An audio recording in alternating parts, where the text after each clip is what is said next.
You're listening to the Faith and Business Podcast with me, your host, Elle Edwards, from the Faith and Business Playground, here with Bible-friendly brain gymnastics to help make your day-to-day life and business more delightful.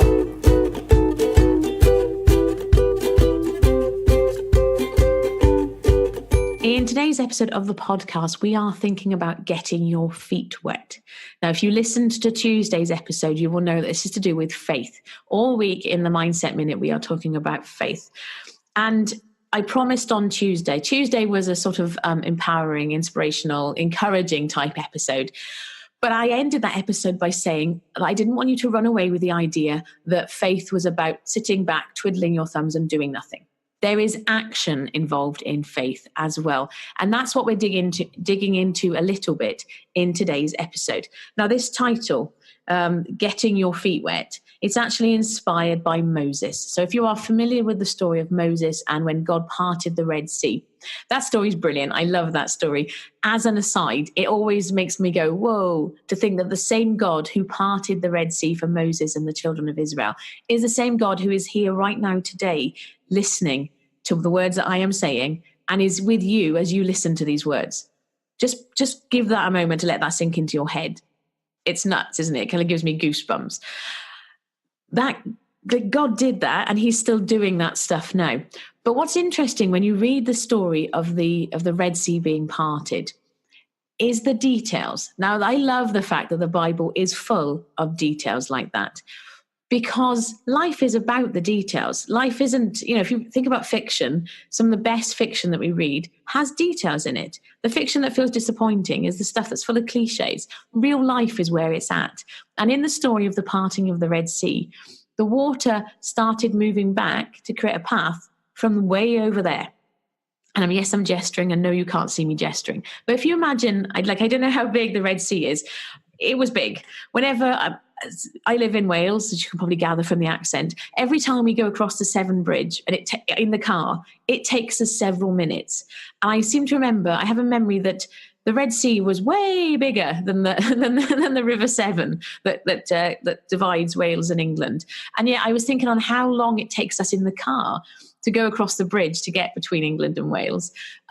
And the Red Sea was bigger than that. So this water was being held back for quite some time. But what's interesting when you read that story is that God did it, but he did it from in the distance. And so you can imagine you've got the people, if I remember correctly, the priests went first. I don't have it open in front of me, my apologies, but I want to say the priests went first. But whoever, these ladies and gentlemen, probably gentlemen if it was the priests, they went into the water. They started wading into the Red Sea, and then God did his thing. They got their feet wet, and the miracle happened. And that's the inspiration behind the title for today's episode of the podcast, because sometimes we have to get our feet wet before we start to see any results. Now, what that getting your feet wet looks like within the context of your life and your business will vary. Like, you're probably not going to literally get your feet wet today in order to take that first step of faith. I mean it as a metaphor, but it's happened more times than not. And I can imagine that you can probably think of examples from your own life of times when you've really felt God calling you to do something. And I use that phrase, calling you to do something, with a wry smile on my face, because unlike the stories in the Bible where people heard really clearly from God, most of us don't get that. And I don't know about you, sometimes I think, it'd be so nice if God could just zap the answers into my brain, or some great big booming voice, or maybe just he could send me an email. That would be lovely. But it doesn't work like that. We don't live in Bible times. I would say we have the advantage of living through post-Jesus times. Gives us an advantage because we can see all that's gone before. But one of the disadvantages is that, generally speaking, we don't hear directly from God. Now, there are people that have stories of actually hearing from God. And I've had examples in my own life of when ideas and thoughts have popped in my head completely from random. I'm like, I'm sure that's not me. That's got to be God. It was like so random and so out there and so completely unconnected to anything else I was thinking about at that time. So, and you've probably got those examples for yourself too. So whilst we will have examples probably of hearing those inklings from God, we don't really tend to get the big booming voice and the really clear message. Like God said to Moses, do this thing, and God did it. God said to, Abraham, do this thing, and he did it. We don't get that. So instead, our getting our feet wet can sometimes feel a little bit trepidatious. Sometimes you take actions and my mum calls it pushing at doors or nudging at doors. So what she means by that is like sometimes if you have this thought or this idea or something niggling at you, and we'll be digging more into niggles in next week's episodes of the podcast, but sometimes things that niggle at you and you're like, okay, is this me? Just randomly having a thought, is this God? What is this?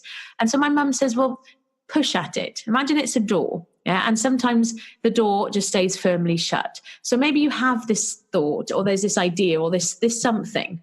And so you take that step forward in faith and you take the next one and the next one. And sometimes it's like all the doors are slammed shut in your face. It just closes one after, no, not going to happen. And we're like, oh, okay. Other times, however, you do something and you take that first step, you get your feet wet, and then you take the next step.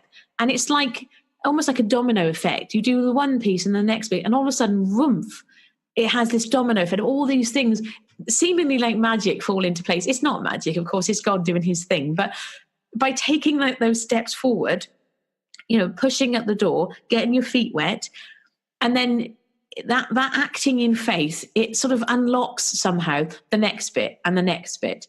And this thing that you imagined and only maybe possibly dreamed of suddenly becomes a reality. And in that moment, it feels amazing and wonderful. And you're like, flying high, woohoo, until the next time something comes up. I mean, because life is ups and downs, isn't it? It's not all amazing. But as an aside, when you have those wow moments, I would encourage you to savor them, to note them, to remember them, to enjoy that feeling of wonderful delightfulness. Because for two reasons. Reason number one, life is up and down. And there will be times when life doesn't feel easy, when life feels harder. But by enjoying the times when life is good, it makes life more delightful. It's easy when things are going well and we just then rush on to the next thing. No, pause, enjoy that feeling. Embrace it. Thank God for it. It is a gift from God. The other reason, from a practical perspective, of why it's actually really good to consciously ponder on and enjoy and embrace those delightful times is that it signals to your brain that stuff is important to you. And you've heard me talk before, long-time listeners will hear me mentioned already, the reticular activating system. I actually was given a new name for it at the end of last week by my dad. My dad says it's called the tetris effect. There's a book which he's said he's adding to my Christmas list that's got lots of the science and some real proper scientific experiments around this stuff. So I look forward to reading that and sharing more of the ahas and the learnings from that in the new year.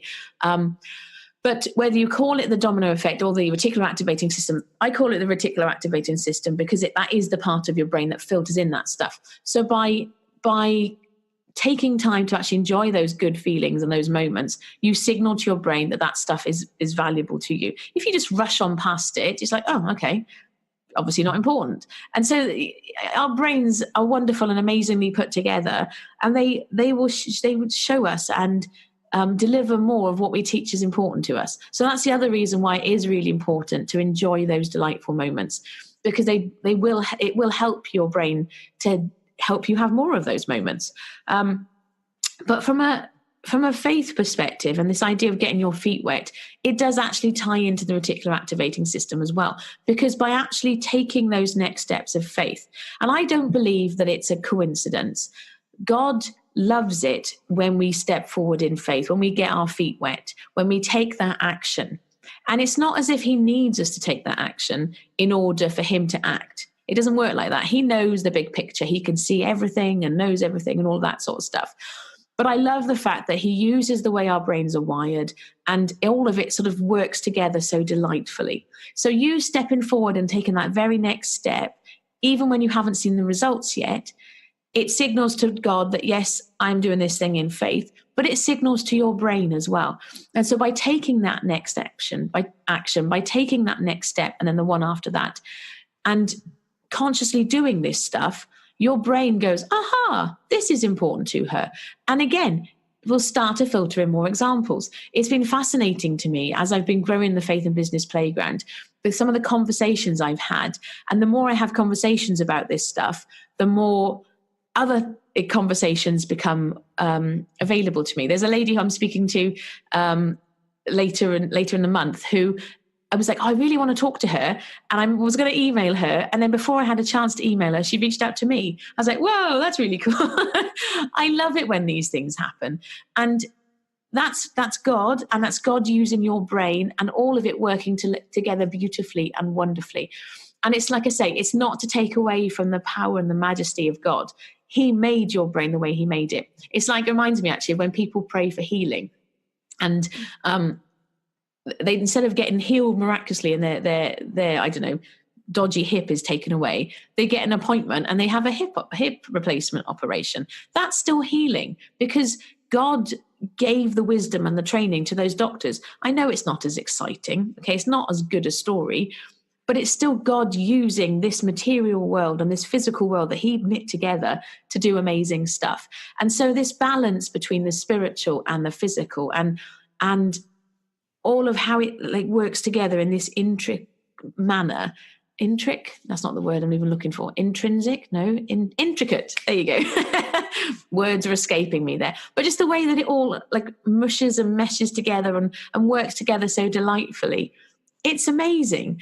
And we can take all of these different parts and all the ways that God put us together to be made and go, thank you, God. We're not making God smaller by using the tools that he gave us. And so today, I'm going to wrap this episode up. I used to aim for 10-minute episodes, but we tend to go over a little bit now. But however, it is what it is. But I get my challenge for you today and my encouragement for you today. If there is something that you want to do, if there's whether it's a goal or an action or I'm going to call it a thing because the word thing covers so much stuff. Thing and stuff are two of my favorite words.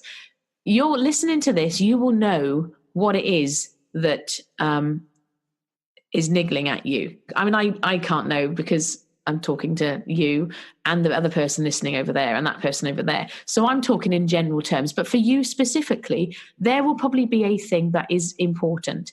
And so I wanted to encourage you today to take that next step.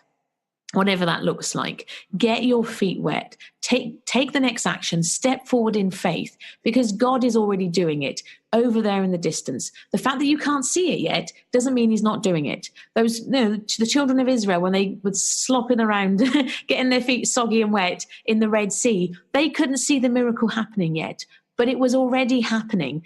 As they were getting their feet wet, God was already doing it. They just couldn't see it yet. And so I want to encourage you that the same is probably true for you today. God is doing something. You maybe just can't see it yet. So don't let your lack of being able to see it stop you from taking that next action. Instead, take the next action and the one after that and the one after that, trusting in faith that God's got this. Okay? Excellent.